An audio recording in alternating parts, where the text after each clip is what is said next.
Hello, everyone. We will wait a minute or two before we start until people join.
Hello, everyone. We just wait one more minute to give people a chance to join.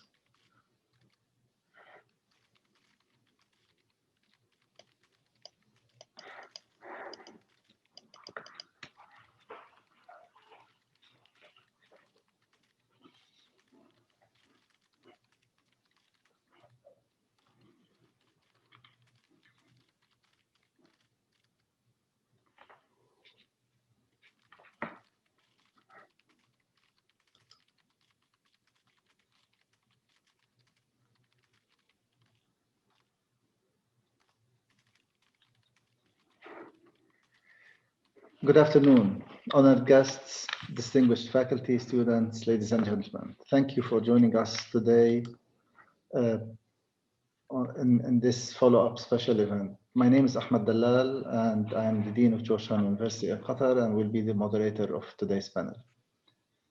As you might recall, in November of 2020, we hosted a pre-election event that explored one of the most globally followed presidential elections in American history. Now that the elections have belatedly been certified and the new administration is inaugurated, we wanted to host a follow-up post-election event due to the truly historic and often terrifying events we have witnessed in recent weeks, and the significant impact that the US administration and perceived stability will have domestically and internationally. Today's event aligns with our dedicated effort to bring the community together for discussion and debate on topics and issues that are shaping our lives. Today, we've gathered some of our faculty experts to provide analysis and context on the election and its aftermath, how that aligns with global trends, what it means for policy changes and Americans' perceptions of themselves, as well as the future of American democracy as a whole. Our panelists today are Dr. Amanda Garrett, Assistant Professor of Political Science. She is a specialist in comparative and international politics with a focus on the implications of migration and ethnic diversity in advanced democracies. She has written on the domestic consequences of international immigration and integration, and the political incorporation of minorities, among other topics. Dr. Anatol Lieven is a professor of government whose areas of expertise include terrorism and insurgency, contemporary warfare, US and Western strategy, the countries of the former Soviet Union, and the Greater Middle East. He's author of a number of books and journal articles and has briefed US Congress and British Parliament numerous times in the areas of his expertise. Dr. Clyde Wilcox is a professor in the government department at Georgetown, where he has taught since 1987. He is a specialist in American and comparative politics on which he has authored or edited more than 30 books and hundreds of articles and book chapters. And last but not least, Dr. Trish Kahle, Assistant Professor of History, specializing in the history of energy, work, and politics in the modern United States and the world. She has authored several journal articles, and her work has been supported by the Mellon Foundation, the Jefferson Scholars Foundation, and the American Society for Environmental History, amongst others. Thank you, Anatol, Trish, Amanda, and Clyde, for weighing in on this very important topic. I know I, like so many others, have been watching events closely and with some trepidation. So I thank you for your analysis today. I think we will all be more informed as to what is truly at stake. The format for today will be a moderated discussion. I will ask some specific questions, and others I will address to the panel as a whole for whomever would like to address these questions. And then after we finish the moderated questions, if we have time, we will open the floor for questions from the audience. The audience questions will be moderated by my colleagues Rita and Zubash. Now, to get started, I would like to talk about the January 6th storming of the Capitol building and its impact, and then we'll start with the questions. Every election is an opportunity to evaluate the democratic process, but this particular election was unlike any other. For the first time in history, American citizens violently occupied the US Capitol building. It's not an exaggeration to say that the events that transpired between the election of President Biden and Vice President Harris and their inauguration were stunning, albeit predictable, as some have said, and that the response to these events will have an enormous impact on the future of American politics and indeed American democracy as we know it. Allow me to reflect just for a moment on the enormity, on the gravity of this insurrection and the assault on the heart of American democracy by former President Trump and his Republican allies and supporters. Here are the events as I see them. A lame duck president unleashed a barrage of violent threats against elected officials of both parties, including some of his most loyal allies who did not toe the line.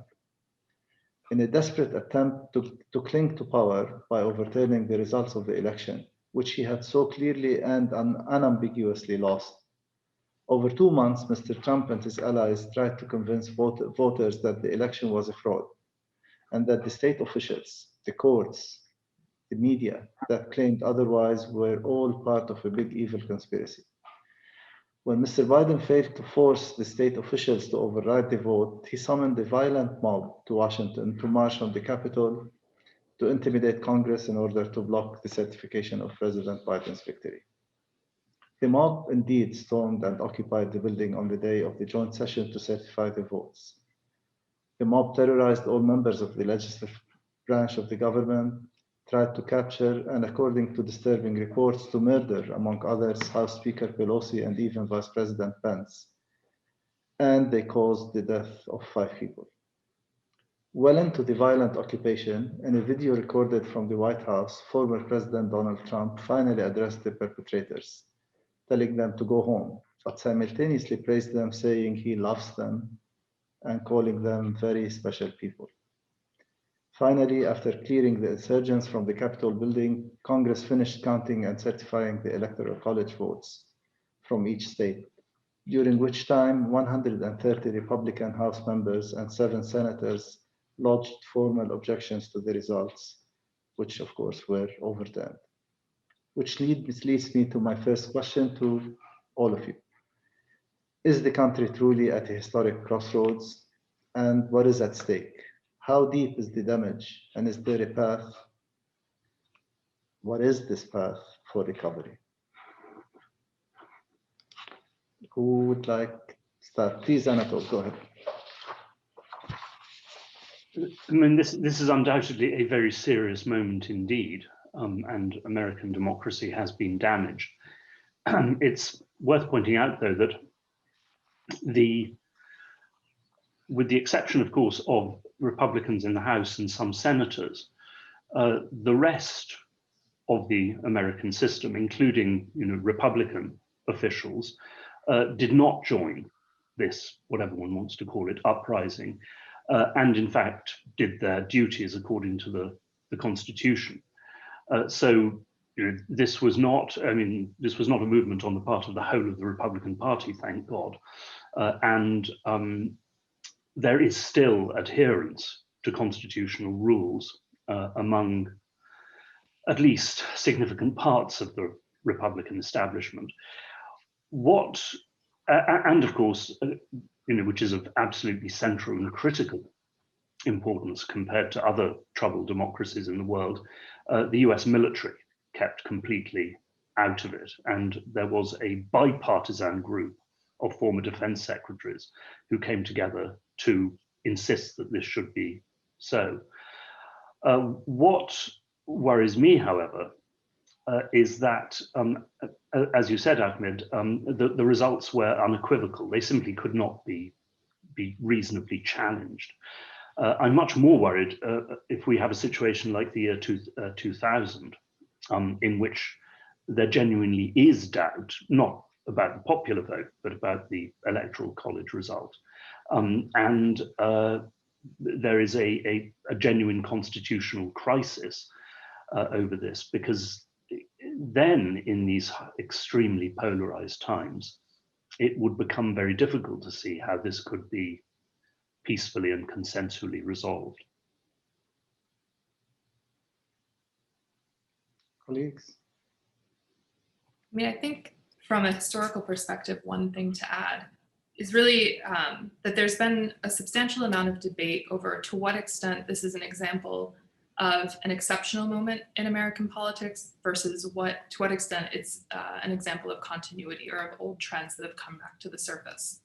And so I think while we can clearly see that there are elements of this that are new or unprecedented, right? We might be, there would be a problem if we sort of papered over some of the deeper problems which they exposed. And so part of which story we tell, the story about an exception to a long-standing practice of democratic norms, or about this longer trend that's been visible, mostly to people who are marginalized or minoritized within the country, about the forms of white supremacist violence, about anti-democratic vigilante violence, right? Which of those stories we tell is part of discussing what kind of future we want, right? And is there a return to sort of pre-Trump democratic norms without addressing those deeper issues, or is a full reckoning required in order to have some sort of normal democratic future? And I think there's still quite a bit of unsettled, how do you sort of manage both of those trends without over-exceptionalizing one event, or without minimizing the sort of really unprecedented damage that it has done? And we have to be able to hold both of those things together at once. Clyde, go ahead, please. Yeah, so along the lines that Trish and Anatol have said, let's think for a moment about the election of 2000, where the margin in Florida was 500 votes, and we did not fully recount that state. Basically, what happened is we went to court again and again and again to stop the recount, right? So this trend of not accepting election outcomes or not being careful in counting is not quite so new. And imagine that, say, Donald Trump had made a phone call to Georgia and had been saying, can you find 500 votes? Not can you find 12,000 votes, right? I'm not sure the system would have held so much. But as Trish says, this is not entirely new. We have had, the Republican Party has been deviating from accepting election outcomes now for quite a while. Amanda? Yeah, thank you. I'll second what all of my colleagues say, and I think one thing to also sort of keep in mind is the danger that comes with having a significant portion of the electorate and the politicians who sort of represent them that are in danger of not buying into the democratic system or not buying into the democratic process the way that we've the way that we've sort of established it. And of course, I'm talking about, specifically the people who stormed the Capitol, the people who support them, and, the Republican politicians who enabled this along the way, and also leading up to the event in the Capitol, to not have, to have, parts of the electorate that simply don't feel like the democracy, the American democracy that they know serves them anymore, that they serve other people, right? And to sort of engage in violent mobilization in response to that is something that we're going to have to, like Trish said, reckon with as we go forward. Thank you all for this opening. We'll have a chance to revisit some of these questions in more detail, I hope. Now I'd like to explore the divided political landscape in America.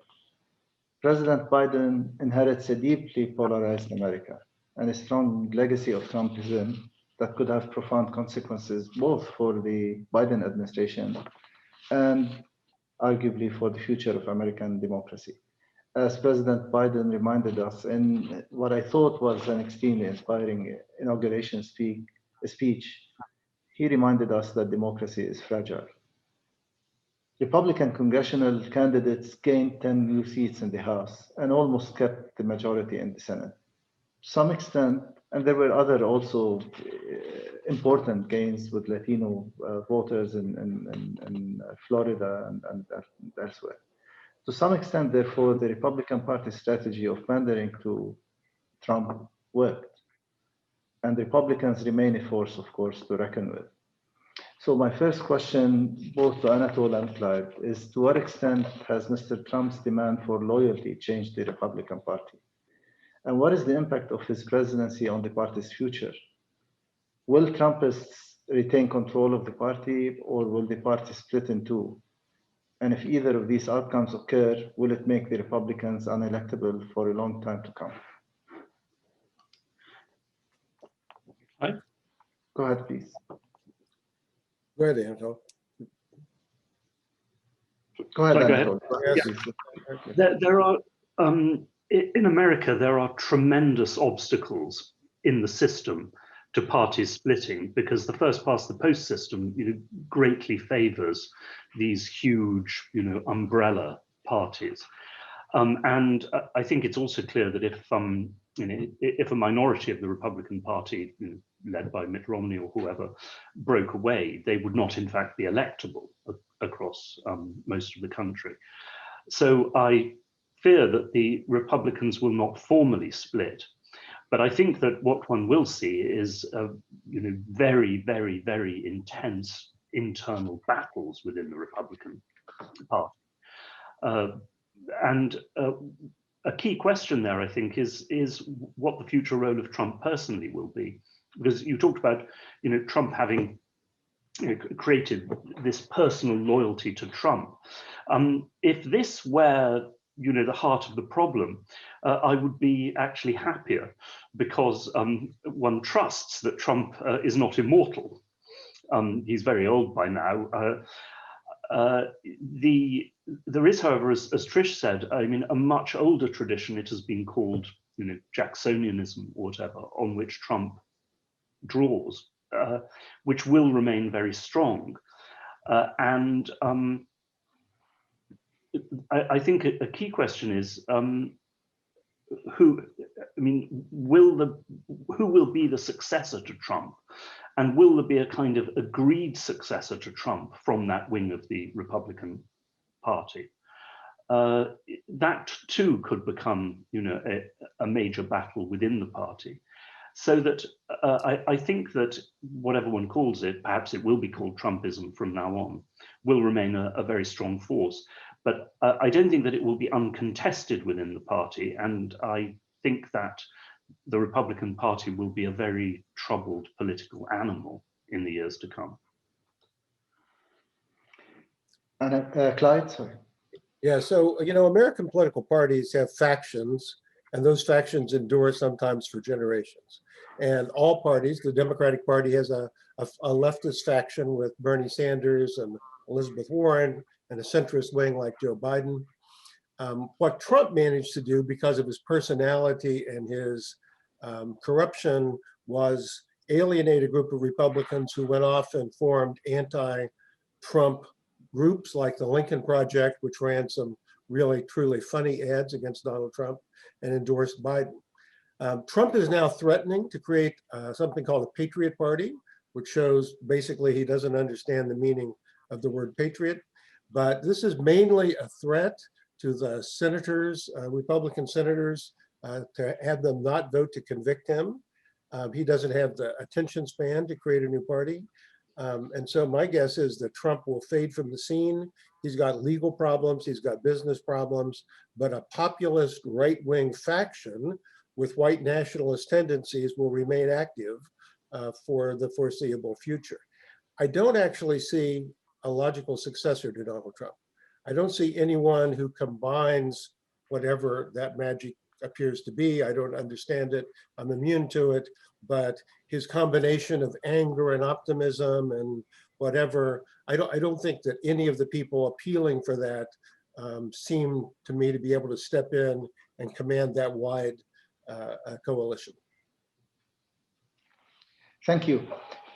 And to build a little more on the same topic, the election and subsequent events revealed a significant divide both between those voting Democrat and Republican and within the individual political parties. And this applies also to the Democratic Party as it does to the Republican Party. So specifically to Trish and Amanda and to all, do you think the political polarization is likely to die down? And has the political conduct bar been lowered? And if so, what steps can be taken to bridge the divides that have opened up over the past 4 years?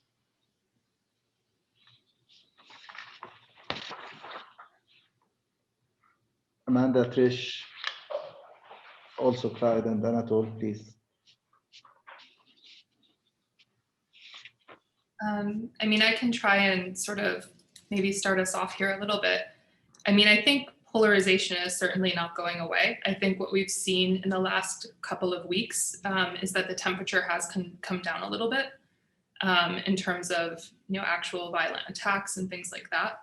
I am really concerned that that is not sustainable, and I'm not sure that Biden has sort of the political will with even though he controls both houses of Congress, those margins are much slimmer than they might have been. And so I wonder if there's the political will to sort of stave off further polarization or sort of an increase in the temperature again. In terms of steps that can be taken, I think, one thing we have to think about is responses to the pandemic, to the growing, tide of hunger sweeping across the country. These are basic social issues that I think really do need to be addressed before some of the higher order political divides will really be able to be crossed. Thank you.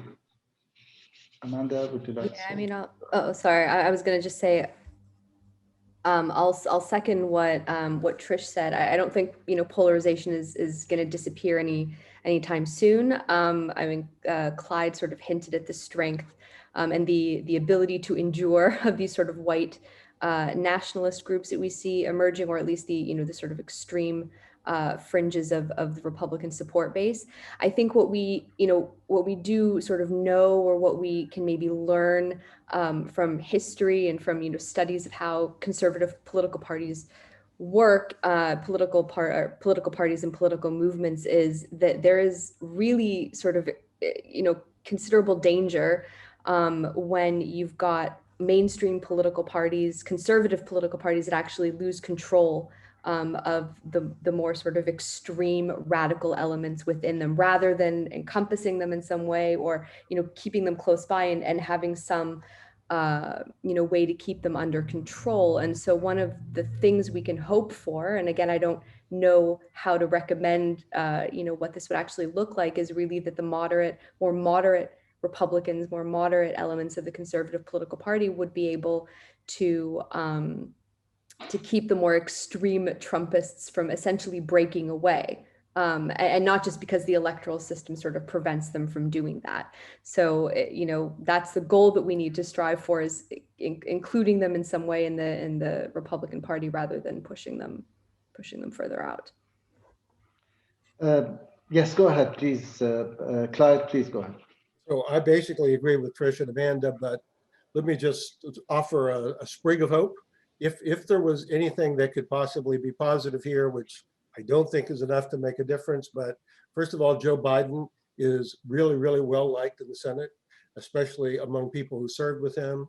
And one of the Lincoln Project ads has Lindsey Graham praising him, saying God has made no better man than Joe Biden. And if you don't love him, there's something wrong with your heart.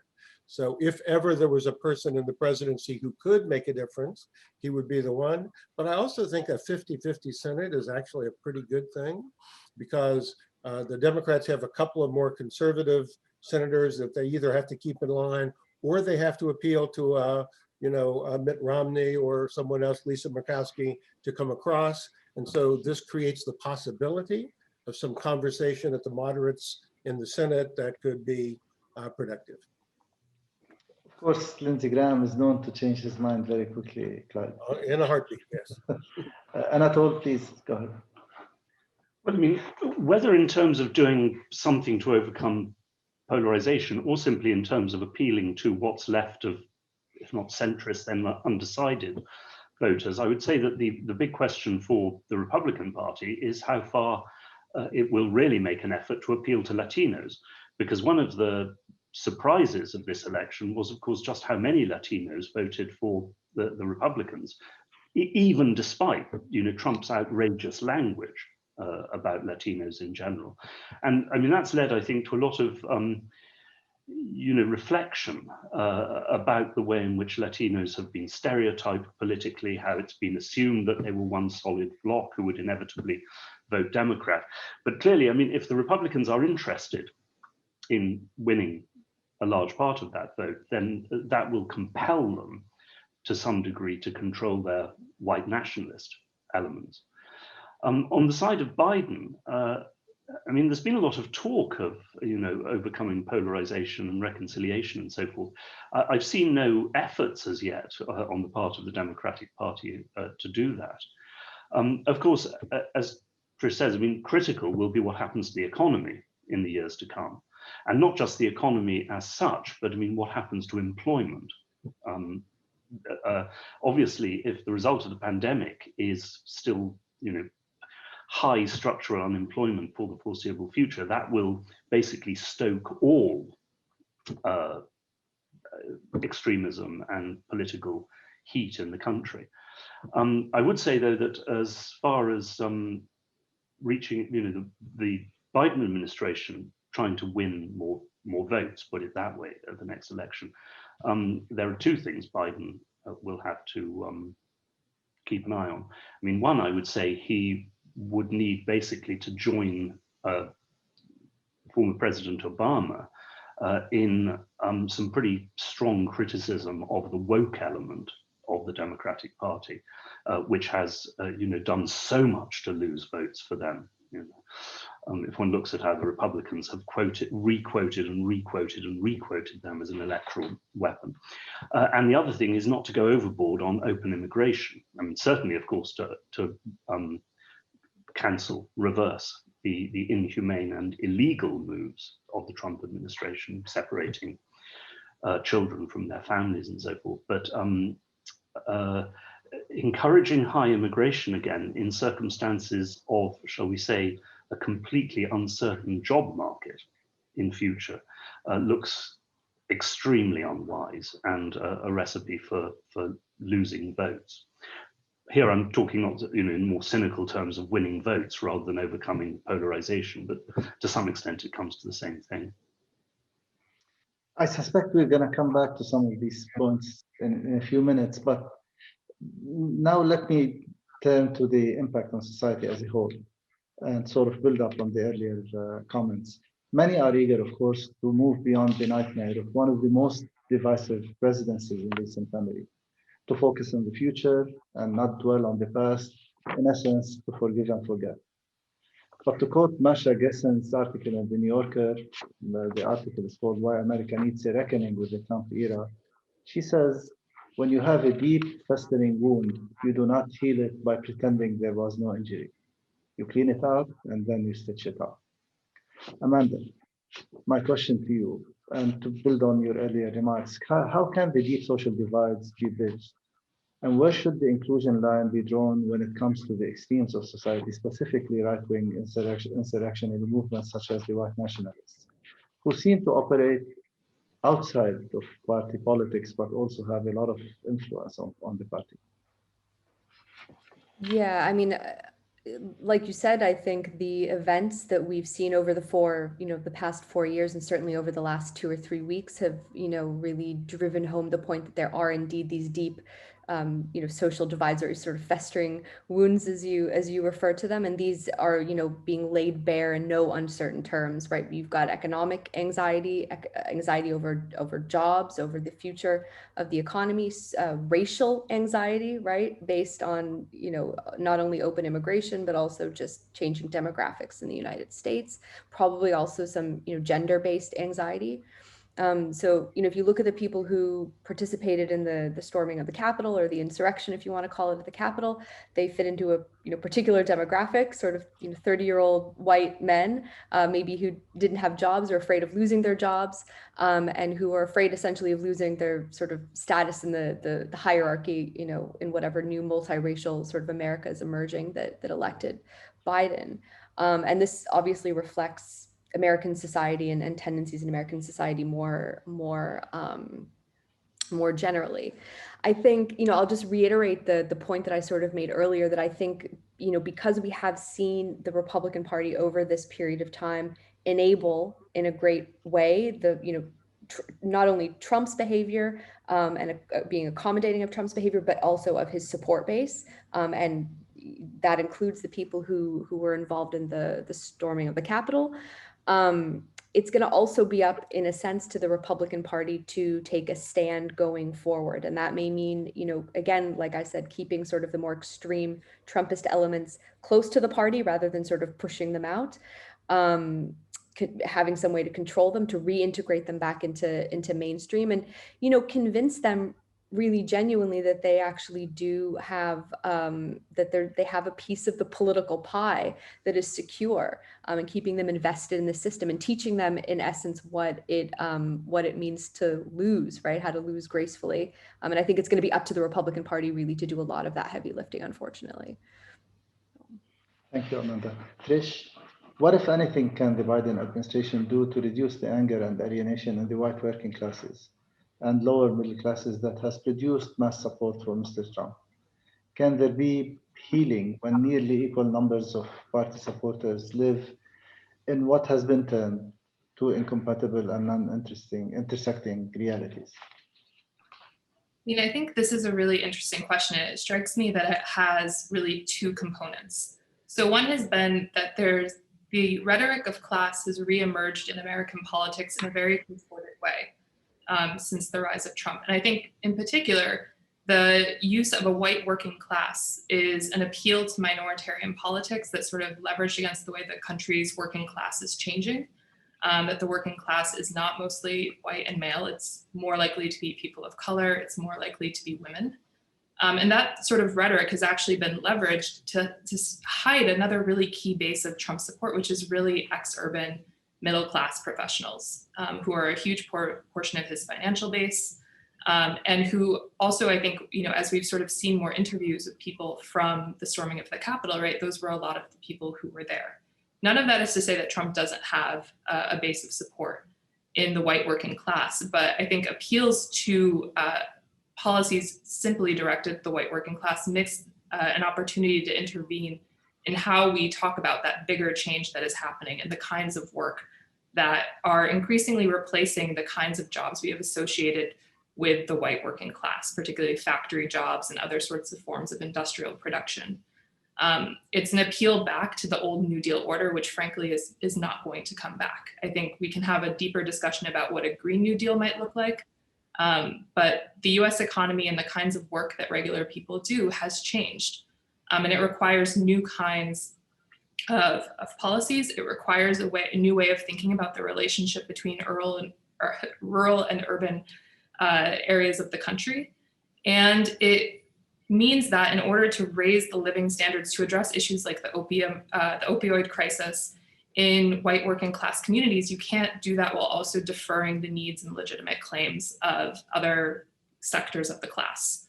And so I think trying to do that in a way where you're actually able to sort of do things like raising the minimum wage that will have immediate impacts both in white working class communities as well as working class communities of color, addressing issues over housing, over access to social programs like food stamps and school lunches, over access to education and lowering university debt, right? These are things that will help across the board. But I think trying to legislate only to white working class communities is really just another appeal to the minoritarian politics and probably doesn't have a future in the US in a way that actually begins to sort of heal those divides. Now, for the actual hardened Trump voters in that sector who have really sort of accepted this alternate version of reality, who have lost faith in democratic norms, I mean, it's really exposed the fragility of democracy's social life, not just of its institutions. And I think more targeted programs are needed to sort of bring people back into the fold of the everyday life of democracy. That maybe is something that my colleagues are perhaps more well suited to talk about in terms of policy interventions, but it's something that has to happen at the local level as well, not just at the federal level. Please go ahead, Anatol. Now, I entirely agree, and I've written about this extensively, that we need a progressive American politics based on class, not identity. But that does, of course, cut both ways, because unfortunately, much of the language of the parts of the Democratic left of the party, not, of course, Bernie Sanders, not Elizabeth Warren, has itself been identitarian. And the way that this language is structured has indeed omitted, explicitly omitted the white working classes. So I would say, I agree that we can't go back to the original New Deal. I believe we should move to a Green New Deal, but it has. I would say the first thing in terms of thinking about bridging American divides is, of course, everybody in both parties should, attempt to be as colorblind as possible. On this point, one key issue in American politics is this legacy of enslavement and economic disempowerment of African Americans in particular, as well as other people of color. Clyde, and of course, any other members of the panel who would like to weigh in. How have the various responses to this legacy contributed to the current polarization? And what is next for the Black Lives Matter and police reform movements and counter movements under the Biden-Harris administration? And also to build on the last point that Anatol made, is what's needed is to be colorblind, or actually to be mindful of color across the board, not just blackness, but whiteness as well, as a political category that's worth analyzing and being mindful of. So please, Clyde, why don't you take a stab on this, and then we. So taking a slightly different view on this topic, because it's specifically about race, the legacy of slavery hangs heavy over America. And to think about inequality, I think a good lens is COVID, where the death toll among African Americans is so much higher than among whites. And it's because African Americans are much more likely to have essential and unprotected jobs, where there is seldom union protections and they don't get good masks or whatever. They get poorer access to healthcare across the board, and they experience substantially higher stress in their lives. So how has the country tried to alleviate the racial inequality? In the 70s, two tactics were taken. First of all, a stronger push for school integration, especially in the North, busing to achieve racial integration. This was strongly resisted in the North, leading to even school buses being overturned in Boston. And then affirmative action programs, make it easier to provide role models in the African-American community to make up for educational inequalities. Both of these sparked really strong reactions among the white working class. More recently, the language has moved to the concept of white privilege, which most certainly exists, but it's a hard sell to the white working class people and poor folks who don't feel remotely privileged compared to the elites that they compare themselves to. Black Lives Matter this past summer was one of the largest sets of demonstrations in American history. It had some of the largest support in history, inspired by a tidal wave of killings of Black men and women by police, generally unarmed, some often shot in the back. Where do we go from here, though? That's really hard. So some sorts of things are easy to fix and some things aren't, and policing is hard because policing is mostly local in America. And so local governments hire the police, and if they happen to fire somebody, they typically are hired by a neighboring jurisdiction. Many of these areas have unions, which makes it hard to fire even the most egregious offenders. Biden and Harris are both from the law and order wing of the Democratic Party. Neither one of them were, supported much by Black Lives Matter. Harris was actually a very, very tough prosecutor. But maybe that gives them a little leeway within the party to try to tackle it. They've proposed a task force on policing that could come up with recommendations, but federalism is just going to make it hard to have a national solution to policing in America. So, to all panelists, do you think President Biden has the political will to address the structural challenges around race that, to some extent, former President Trump has introduced or reinforced? He may have the will, but the question is what to do. I mean, as Clyde has said, even bringing a measure of elementary discipline to the American police force is difficult enough, given the nature of the American Constitution and federal system. I think, though, that there is the possibility now, as we saw actually in Congress after the killing of George Floyd, to bring in at least a few sensible measures at the federal level to discipline the police. It wouldn't be enough, but it would be a start.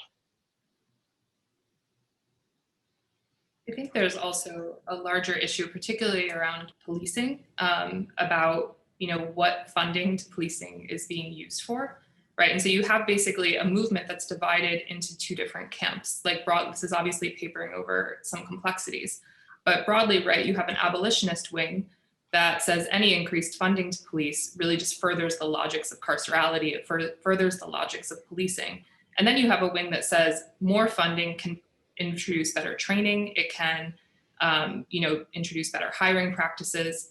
And those to me seem like they're fundamentally at odds long term. And so, I think it'll also be a question of where the movement actually goes from there. And part of that will be responding to on the ground situations, right? Because unfortunately, one of the things we know is that these killings are almost certain to continue, and that there will be more of them. And it's really not a question of if there will be another uprising, but when it will happen and where it will be.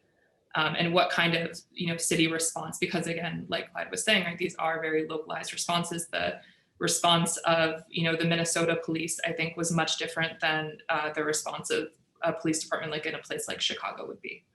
But I think it really gets at the heart of this question, which is that although on the one hand you could say that there are policies that you can apply across the board that would benefit everyone, the reality of colorblind policymaking in US history has been that it just re-entrenches racial division. And so you need a way of both sort of raising the boats for everyone, right? Raising the floor for everybody, but with a way that has a real mechanism for dealing with structural problems in the delivery of these programs and the enforcement of laws or administrative policies, and that makes sure that the communities who need it most actually receive the funds that they need. Go ahead, Anatol, please. Yeah, can I just say, I mean, on the score of this slogan of abolish the police, I mean, that illustrates the lack of political sense, elementary political sense of one wing, as Trish has said, of this movement. It is hard to imagine a stupider slogan, politically speaking, but also, of course, one that is opposed, according to the opinion polls, by a huge majority of blacks in terms of simply abolishing the police for very good reasons if you live in an inner city. So, one needs radical reform, but one also needs to be realistic about this, realistic both in one's aims, but also in one's political language. Of course, Joe Biden explicitly rejected this. I mean, in terms of funding the police, I mean, this, there have been many debates and ideas about this now. Of course, one interesting and important thing is moving certain aspects of their existing work, which is not actually about policing in the strict sense, but which often leads to totally unnecessary clashes and killings away from the police into other institutions. So that is not defunding the police, that's another politically idiotic slogan. It is simply restructuring law enforcement in America. I think a much better slogan. Go ahead, Clyde, please. Yeah, just quickly, this is something the national government can do. So what Trish is saying is, if we give them more money, but the more money doesn't really go for training, it goes for something else, and the next thing you know, you have a lot more people in prison, right? Well, the federal government can give targeted grants, right? And so there could be targeted grants for training the police, right? The police are currently taught to shoot to kill. And so an unarmed black man who was clearly mentally ill 20 feet away, and they shoot to kill, right? There's other ways to deal with this. Targeted grants can also go to social service agencies, so we don't have to respond with the police when someone is waving their arms around in the street, but not a danger to anyone. So, you know, and I agree that the phrase defund the police is the wrong one. Demilitarize the police, let the police go back to policing instead of, you know, we could come up with better slogans, but there is certainly a need to get the police to stop coming in with guns blazing. And I think there's a possibility with targeted grants to do that. Before moving to the next topic, allow me to push one more time a general question. How do we, and this is addressed to all the panelists, how do we prevent future attacks on American norms and institutions? Will examining the structural failures of the past prevent us from normalizing the present? And most importantly, is the talk about healing and unity just a means of whitewashing America's crimes against itself? Please go ahead. Begin with the answer. Well, first of all, I should say that I find the language of Masha Gessen very Russian, if I may say so. You know, purging, cleansing the wound, cleaning out the wound. You know, we've heard that kind of language before. Laws exist already. You know, when it comes to controlling political violence. The point is they may need to be extended. They certainly need to be enforced rigorously. These groups need to be infiltrated, you know, by the FBI, and violence and terrorism in particular, but political violence in general anticipated. But there is. But you know, this should be targeted against these whatever the Proud Boys and all these other foul groups. I think if one gets into the language of somehow cleansing Trump support as a whole, I mean, A, that is not going to happen in America, but B, I mean, if any attempt were made in that direction, it would point towards civil war. Most regrettably, there is a massive base of support, not a majority, thank God, but a massive base of support for these kinds of attitudes. And reducing it will be a matter of many years and you know, deep thinking and cultural effort, not of some kind of purge. Thank you. Go ahead, Clyde, please. You know, Amanda has talked a bit about how we need to incorporate the Trump people into the Republican Party, and obviously we do. But at the fringes here, the folks who are the QAnon, who believe that the Democratic Party is a group of Satanist pedophiles who are engaged in trafficking in children, you know, the only way those people could ever get back into a mainstream of American politics is if the party leaders told them the truth, right?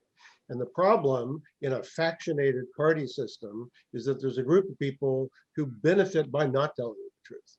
You know, it was a majority of House members who went along with Trump's outrageous lies, right? That he won in a landslide.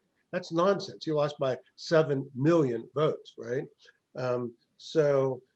Incorporating them into an honest political party with honest dialogue is one thing, but there's an incentive for people like Ted Cruz to keep lying to, because he hopes to be the next Donald Trump. Dream on, but I mean, that's his goal. I mean, I think building on what Anatol had said, though, I think one thing to consider is that, the language about cleansing out the wound is sort of a weird way to say it.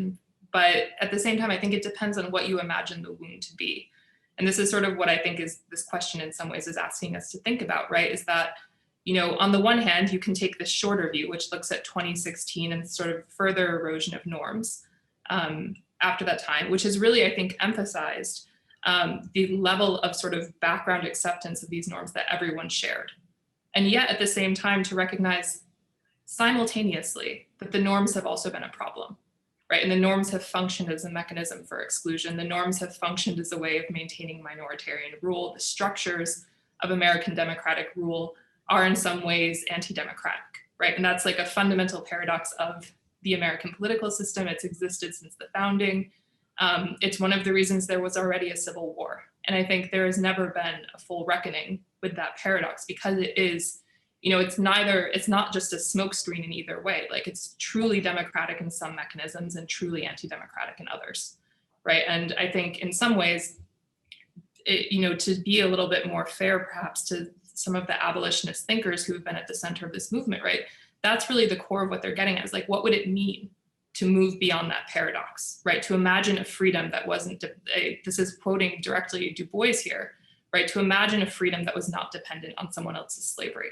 To imagine a kind of freedom and democratic process that didn't also rely on militarized borders and mass incarceration, right? And I think so I think even though it may not be politically workable within the party system, the function of that in terms of social movements is to sort of move the dialogue and introduce new ways of thinking, which in some ways appear to be desperately needed because the status quo has not been able to resolve these issues in recent memory or in sort of, throughout US political history.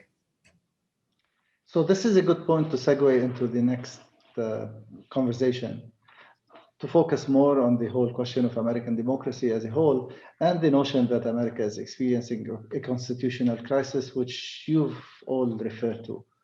Republican Senate leader Mitch McConnell told his fellow Republicans that overthrowing the Electoral College votes would, quote, would damage our republic forever. Despite that, many Republicans still voted to overturn the results of the election, casting doubt on the legitimacy, of course, of the Biden victory. But in so doing, also casting doubt on the legitimacy of the whole electoral process. In fact, if Republicans had the numbers, they would have thrown away the legitimate votes of millions of American voters and allowed Trump to stay in office despite losing the vote. I mean, it was a close call. Both the popular vote, of course, he lost the popular vote, and the Electoral College. But had the numbers been slightly different, it is conceivable that they would have overturned the elections. But even in loss, Republicans set a precedent that will haunt future elections. Some say that what they did is unconstitutional, but others continue to argue that the Constitution allows electors to vote any way they want. So Anatol, let's start with you. What vulnerabilities in the democratic process and in the Constitution itself were newly exposed or highlighted in this election? And what are the prospects for their reform? Is it reasonable to say that the Electoral College has become a threat to the healthy functioning of American democracy and requires revisiting? Well, where to begin? I mean, obviously the Electoral College by now is in effect rigged in favor of the Republicans. I mean, not absolutely, as we see, Biden won, but undoubtedly it gives the advantage. The Senate, of course, 2 senators per state, gives tremendous advantages to small white conservative states in the West. The Senate rules, the filibuster, provide endless opportunities for blocking legislation. I'm very sorry to say that Democratic senators have been largely responsible also for not, reforming the Senate rules in this way. The Supreme Court, has become completely politicized and will now be in Republican hands for the foreseeable future, unless, as they don't appear to want to do, Biden and Harris are prepared simply to try to flood it with their own nominees. And of course, then there is no National Election Commission. I think that's unique in democracies. I mean, even Afghanistan has one, it doesn't work, but still, which gives endless opportunities to administrations. By the way, in the past, democratic administrations in Chicago and elsewhere, one should say, now mostly Republican ones, in effect, to rig local elections by the way that constituencies are distributed and polling stations. I think that what this latest near disaster, though, has really brought home specifically, is this business of the length of time, which is also unique among democracies, between the election of a new president and a new president between the election, the votes being certified, and the new president actually taking office, which is clearly a recipe for future disaster. Ideally, Republicans, without surrendering, which they will never do, their built-in advantages, might agree to eliminate some of the things which really point towards specific crises, like the length of time between the election and the new president taking power. But major constitutional reform is out of the question. It is not constitutionally possible. And because they derive so many advantages from the way the Constitution is structured, the Republicans will simply not come up, with the votes which would be necessary to change the Constitution. So, I mean, I would love to see radical reform of the American Constitution to make it genuinely democratic, but I don't see how that could happen without a violent revolution in America, unfortunately. Anyone would like to chime in? Any other thoughts on this? I'll just add one thing. Everything Anatol says is true. In addition to this, the way elections are administered in America by states often leads to some really extreme voter suppression, especially of minorities. So we're giving a lot of praise to the governor and secretary of state of Georgia for standing their ground and not digging up 12,000 imaginary votes. But in fact, they did a lot of voter suppression there. And they did a lot of purging, and the governor there, when he was secretary of state, running for governor, heavily purged the rolls in African-American communities and not in white communities. And after the fact, we discovered that a lot of that purging was in fact done not even according to the rules that they had decided. African-Americans waited in line 3 times as long as whites in that election. If it had not been for the amazing efforts of Stacey Abrams down there to get people organized and so forth, they couldn't have overcome that. So there's broader issues about our elections in America, beyond even these structural ones where I certainly agree the Electoral College, the Senate, they all give these empty white states in the middle of America way disproportionate power. Let me now switch the conversation a little bit and talk about specific policies. Policies and the agenda of the Biden administration. In the previous panel, Anatol mentioned that immigration and climate change were 2 places where Biden could have a significant impact on changing policy. So I would like to explore that a little further based on what we've seen so far. Clyde, let's start with you. What does the Biden administration consider key platform priorities? And are Republicans likely to take a softer stance on their own platform priorities now that they no longer hold the executive branch? Well, so the final sentence, Republicans have no choice but to take a softer stance because they don't control any branch of government at the moment. So the most pressing thing for the Biden administration is to deal with the domestic issues of COVID and the economy, right? And COVID is killing 4,000 people a day. We're headed towards 600,000 dead probably by the middle of the year. Basically, he's going to ramp up production, use the Defense Production Act to create more glass vials. We've got shortages of glass vials for the vaccine, to produce more vaccine to get it distributed. Many people out of work in America, long lines of cars waiting for food. Unlike most other democracies like Germany and Canada and Australia, we're not giving income to people on a monthly basis to replace the wages lost. So he's got a major stimulus package and probably an increase in the minimum wage to go along with that. That has to be the top priority. right? You have to fix the domestic situation. The environment's on the agenda. Currently, he's just reversing some of the most egregious executive orders of the Trump administration. He's also moving pretty quickly on immigration, especially for the so-called dreamers. And although foreign policy is not top on the agenda, it's worth remembering that Biden actually was in the Foreign Policy Committee of the Senate.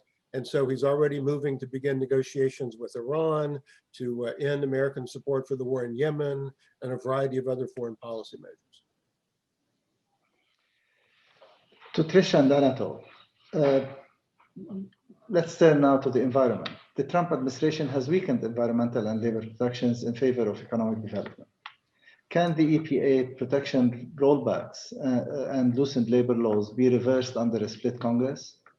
And has Biden shown evidence he's willing to go against corporate interests, maintaining the status quo, or lessening environmental and labor protections, especially in light of the added burden of the pandemic's economic impact? Please, either one. Trish, do you like to start? Sure. So, I mean, I think what we've seen so far is, again, like Clyde said, rolling back some of the most egregious, particularly environmental issues or policies, rather, that Trump had enforced. I think, a couple of the big things that will need to happen is a restaffing of the EPA and a restaffing of these agencies, just so they're able to carry out their regulatory duties, particularly on safety inspections, Superfund site inspections, and things like that. That's really key, just to sort of stop the sort of hemorrhaging of workers from the federal government. I think another really key question will be about what progress is made on the Green New Deal. I think, the moment we're in right now calls for that kind of bold, sort of sweeping policy proposal. But I think I still am not sure that Biden will necessarily be the person leading the charge. I think really the question is how do the dynamics of these sort of much more evened out houses of Congress play out in terms of allowing the supporters of the Green New Deal to sort of push it through the House and the Senate. I don't think Biden would probably reject it. I think if it got to his desk, he would sign it. But I don't know that he'll be its staunchest advocate. With that said, I mean, he still has probably the most expansive climate proposal of any president in memory that I can remember. The problem is that it's still not going to be moving quickly enough. But at that time, we just don't have the luxury of time. We have to do everything we can as soon as we can just to get started, because especially the pandemic ate up already a year of time. Realistically, it's going to eat up another year of time to move toward climate action.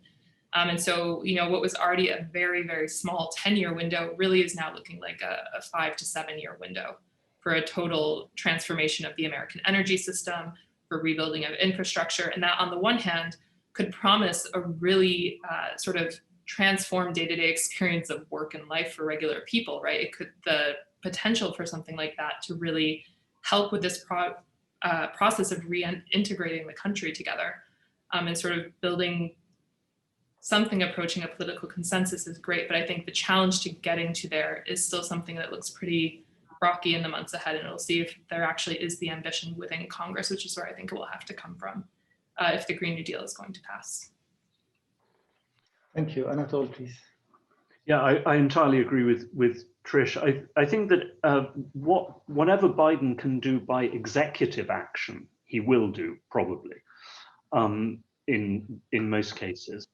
But if it comes to a Green New Deal requiring new legislation, I fear that the Republicans will inevitably oppose. I mean, maybe the Democrats will pick up a few votes.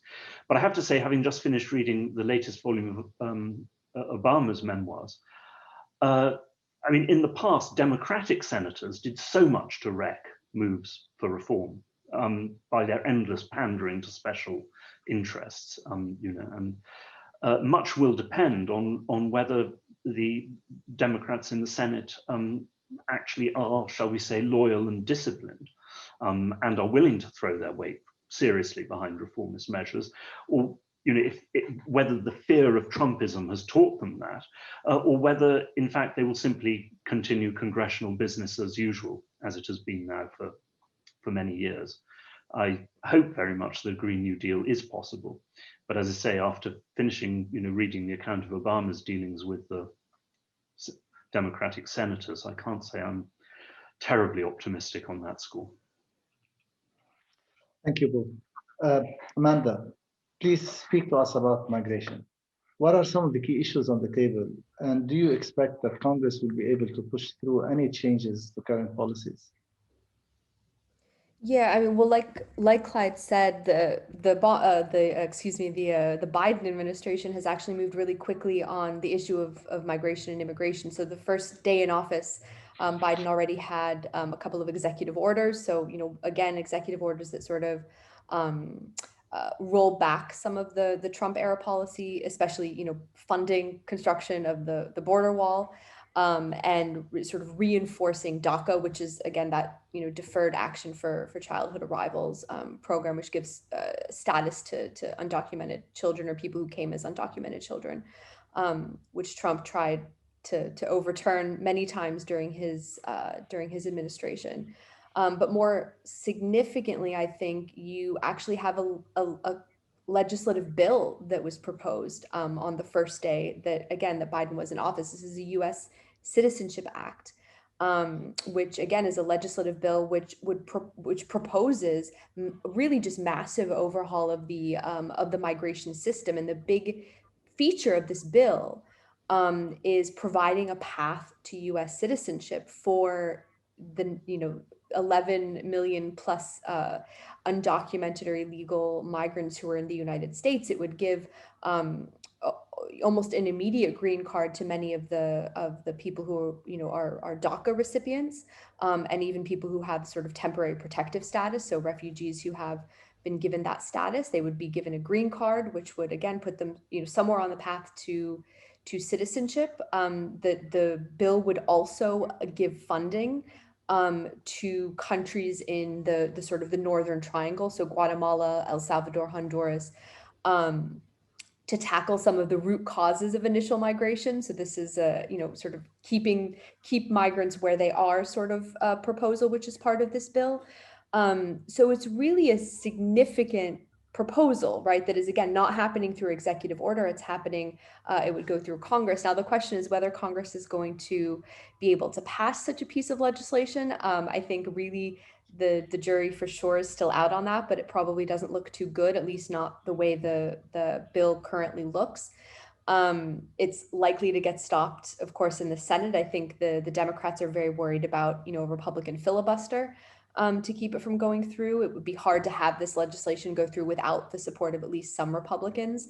And, if sort of the past trajectory has been anything to go by, the one major sticking point in agreement between Republicans and Democrats on this kind of legislation is actually providing a pathway to citizenship for undocumented migrants. So I think it's likely to be, I'd like to be optimistic, but I think it's unlikely that this bill would pass the way that it's been proposed, unfortunately. Thank you, Amanda. Now, to take a broader view and look at comparative and global politics. My first question is to Amanda and Anatol. Imagine that what we saw in America was actually taking place somewhere else. Would you call it a coup? And considering the fact that a sitting president was largely responsible for fomenting the insurrection, if we want to call it that, would you call it state-sanctioned violence?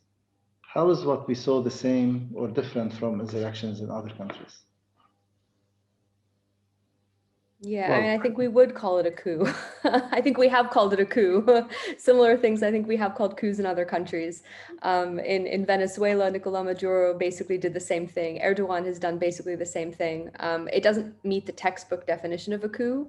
The military wasn't involved. There wasn't sort of secret covert planning of a takeover by the executive, but it wasn't quick. It wasn't necessarily as violent as a coup might look in other countries. But, what it was is it was a fundamental refusal to accept the legal, peaceful transition of executive power. And by that definition, it does meet some of the requirements I think that we would use to classify it as some sort of a coup attempt, at least. Anatol? Oh, I mean, that's the main thing. I mean, it was only an attempted coup, and a pretty shambolic one at that. You know, I mean, if you compare it to Erdogan and people, they succeeded. You know, Trump failed. So I think, you know, it was very serious, but one shouldn't perhaps, you know, put it in you know, international categories, which so far have been much worse. But you know, once again, to return to something I said at the beginning, I think that was because the results were absolutely unequivocal. You know, there's simply no reasonable doubt, as you know, as McConnell himself said, that Biden had won. My real fear of a coup would be if there is, at some stage in future, reasonable doubt about who has won the Electoral College, because after all, the army is bound to defend the Constitution. But if the Constitution can't make up its mind, then things will become very difficult in future. I pray that never happens, but that's my fear. I would just say though that on the whole, I don't favor in general the you know, the exaggeration of language. I keep you know, really tough language for the you know, the real Nazi fringe, because you know, there are obvious dangers in demonizing a huge proportion of the American population. So I think one, you know, because there's also been all this talk of you know, terrorism and so forth. I personally strongly opposed most of the enhanced anti-terrorism measures introduced by the Bush administration after 9/11. I don't want to see any of them, you know, come back again. Thank you. Trish, probably also to build on the earlier comments, what are the implications of new security law proposals from the Biden administration, given concerns, and Anatol voiced some, that some of these might infringe on civil rights?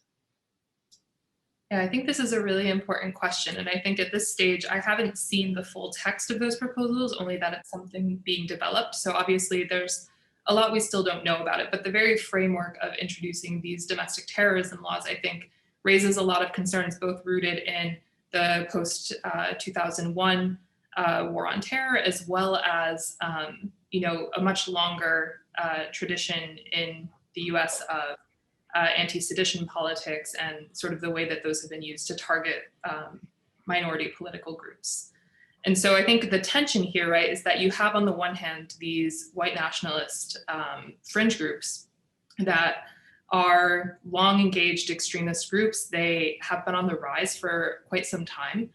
And there are experts on these groups that say that the laws that we have aren't enough to actually do the dismantling that's required to actually deal with them, right? So that's one side of it. But the other thing that we know is that many laws that are already existing are not being levied against far-right groups in the way that they might have been. Instead, those are laws that have often been used to radically expand, you know, the amount of day-to-day surveillance, particularly in Arab, Muslim, South Asian, Black, Indigenous communities that people live under every single day. They've been used to, you know, really terrorize migrant communities in some ways through the deployment of ICE and policing forces. They've been used against whistleblowers. They've been used against progressive activists. And, you know, I think what we've seen in the post-2001 period, particularly with the rise of the Department of Homeland Security, is that these civil rights have become increasingly fragile. We have, particularly, I think, you know, the debate over deplatforming on areas like Twitter, right, has raised questions over what democratic speech means in the internet and, like, you know, who should have the power to deplatform. And particularly when, you know, when we saw these hyper-militarized responses both to Indigenous water protectors in places like Standing Rock, as well as Black Lives Matter protesters in cities around the country. And so, you know, I think however sort of much these calls are responding to this immediate perceived threat, which is not, it's not just perceived, it is a very real threat, and there are real issues that need to be dealt with.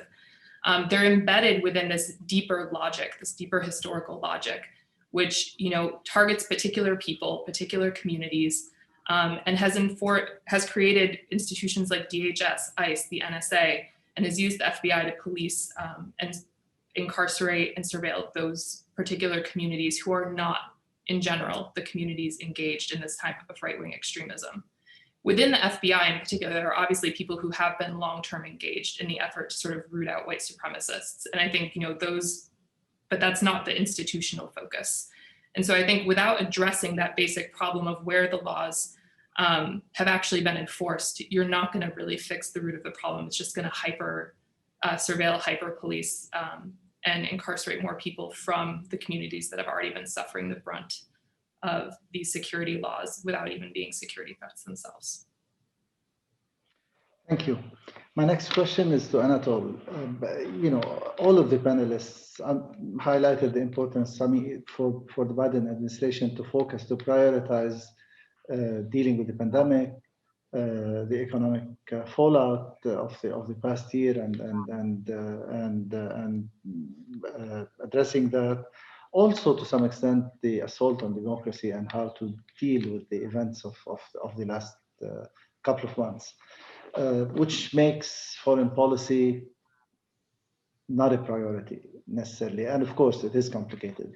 Now, to add to that, in the last weeks in office, the Trump administration made calculated foreign policy decisions that will lock the Biden administration in a series of conflicts and controversies. Just in the last week, Cuba, Yemen, the last 2 weeks, China, Taiwan, and so on. What are the options for the Biden administration to manage this situation?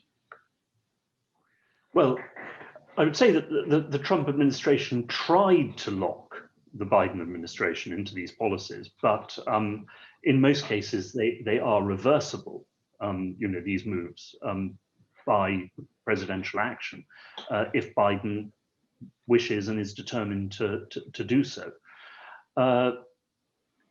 Obviously, the biggest short-term hope for the Biden administration is a new nuclear deal with Iran, which of course Trump withdrew from and has tried to do everything in his power to prevent it coming back.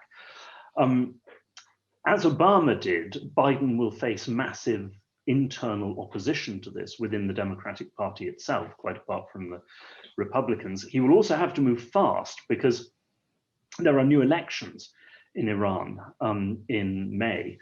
And if, you know, unless you can get a deal or real movement towards a deal, then the hardliners in Iran are quite likely to be strengthened as a result of those elections, which of course would make a deal even more difficult. So, you know, I hope that on that Biden will be able to take rapid action, but you know, that is not so much hindered now by what Trump did. It's hindered by, you know, other internal dynamics. I mean, on other issues, I mean, the biggest by far, apart from climate change, is China. But from everything that the Biden team have been saying, I don't see any fundamental change in Biden administration policy towards China.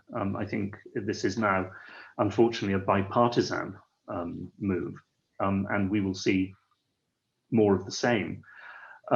Then there are other issues where it's all frankly very blurred. You know, on Afghanistan, both Biden and Trump would very much like to withdraw, but Biden will also face tremendous opposition from the Pentagon to simply withdrawing from Afghanistan.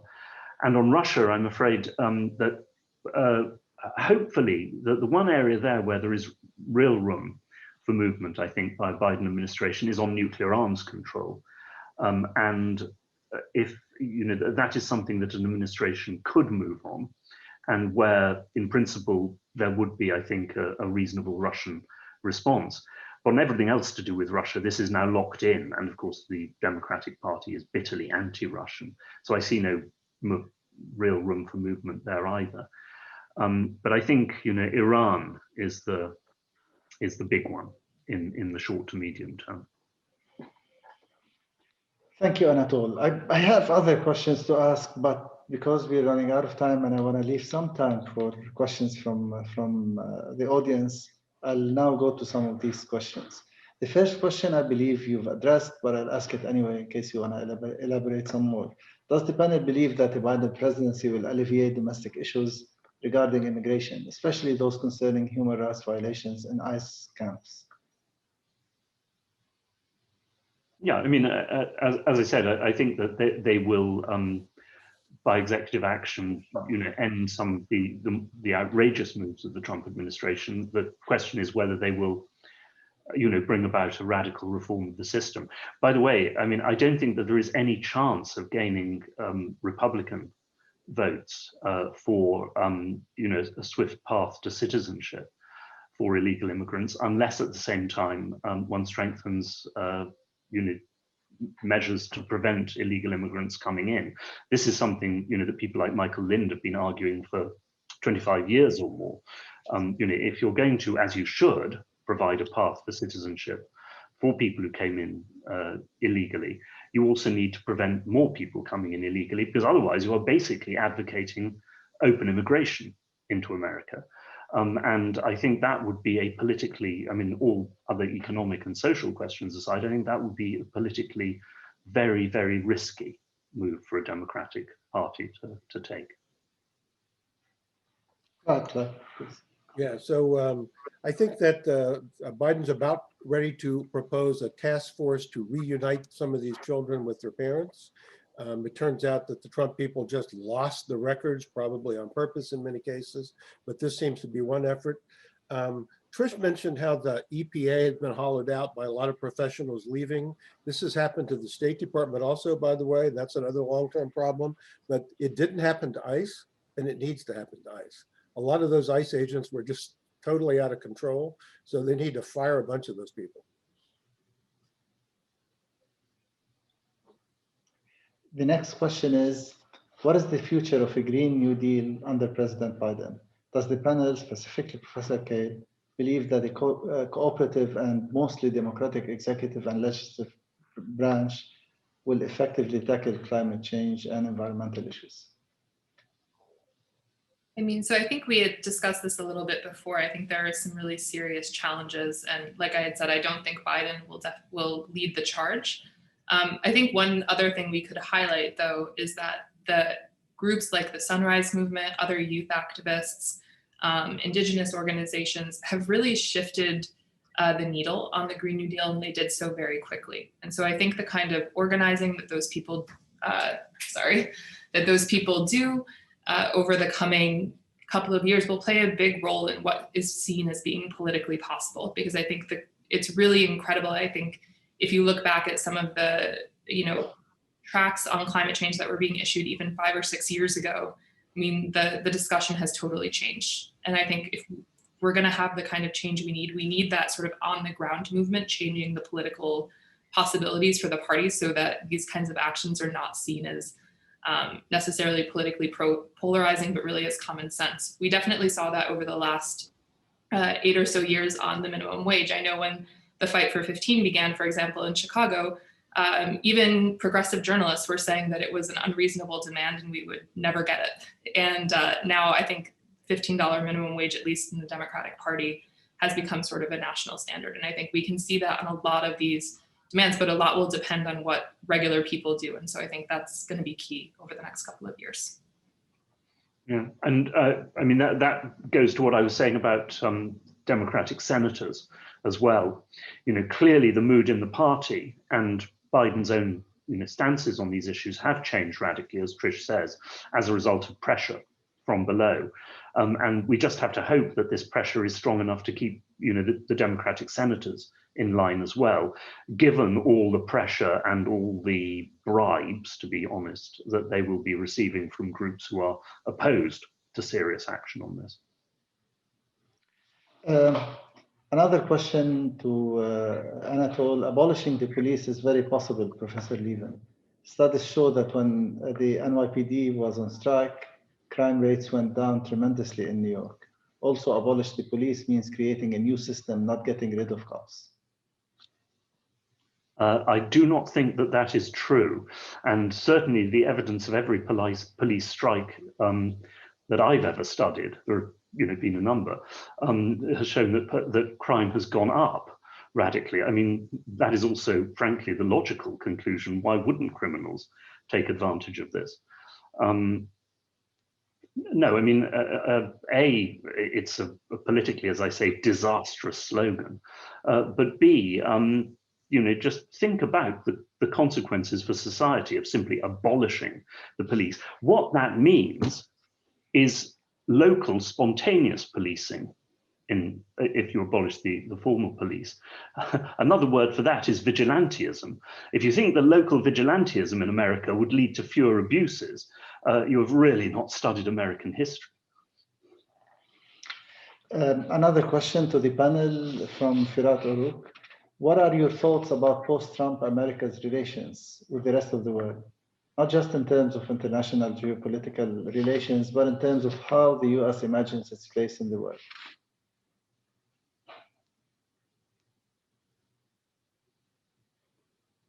America's place in the world. Anatol, do you want to start?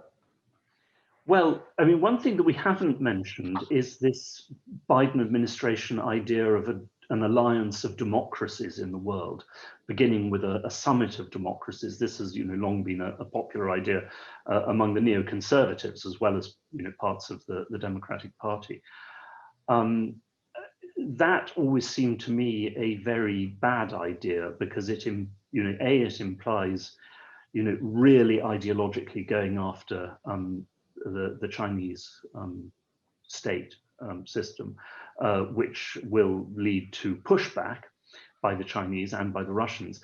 And of course, as we have seen, the American system is far more vulnerable than we thought in the past.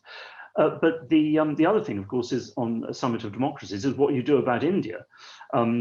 If you keep India out, then the whole idea of an American-led system of democracies in Asia collapses.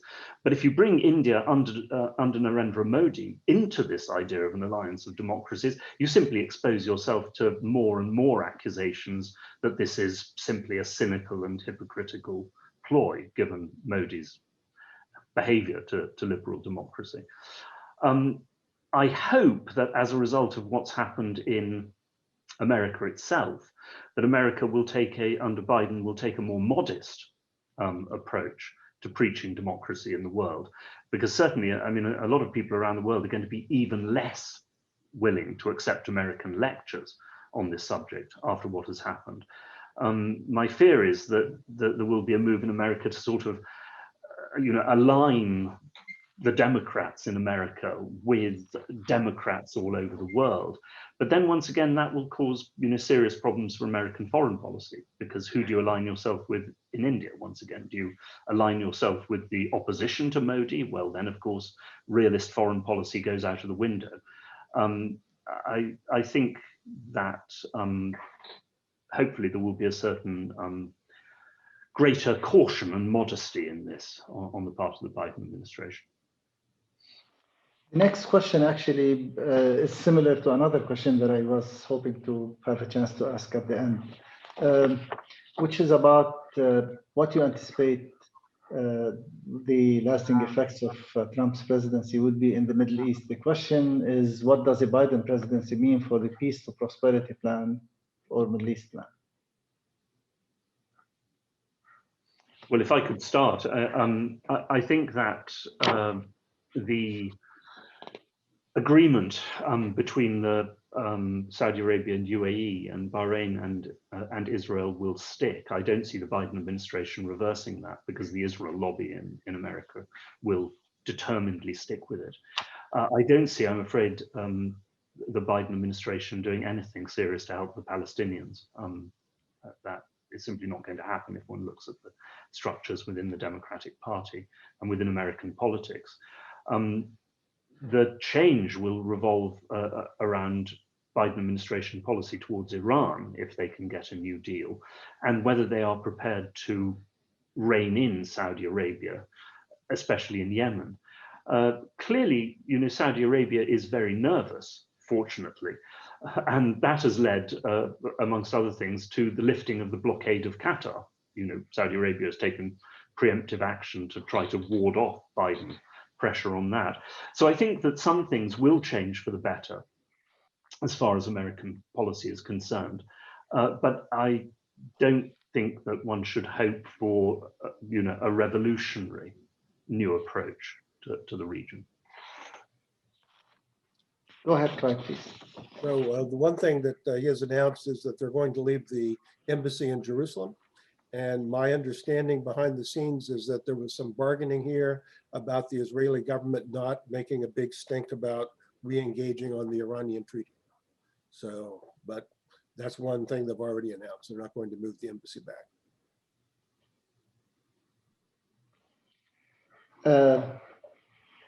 Another question is, should Biden concentrate more on domestic, which is something that you've all addressed, but I'll ask it anyway. Should Biden concentrate more on domestic economy to curb production, vaccine supply, address number of unemployed, on food stamps, food bank access to compact divide? This is a question from Ines. So, in one word, yes. Yes. I guess Yes. we've all Absolutely. spoken about that.